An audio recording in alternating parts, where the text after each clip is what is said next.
Hey guys, in this video, I'll show you how to create dynamic pages in Wix. First, log into your account.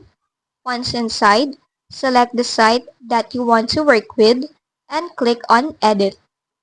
Now, once inside the website editor, on the left panel, go to CMS, and in here, you need to add this to your site to create a dynamic page. Now, once added, you can go ahead and start with a preset.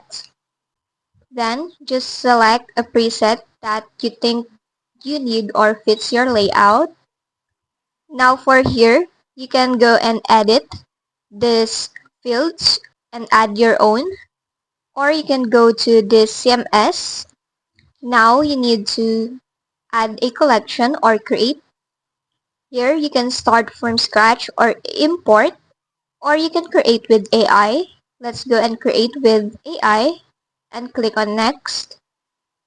Now just name your collection, then add some details for it and click on next.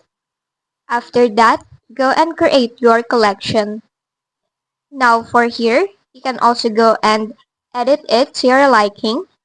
But once done, go and click this More Action button at the top right. Then from here, you can now go and add a dynamic page, so select it. Here, you can choose between an item page or a list one. Just select one based on your liking, then add it to your site. And now it is creating your dynamic page. And there you have it. You now have your dynamic page in Wix. You can go ahead and add another one if you'd like to. But that's just basically it. That's how you create a dynamic page in Wix. If this video helped you, don't forget to like, subscribe, and hit the bell icon for more tutorials.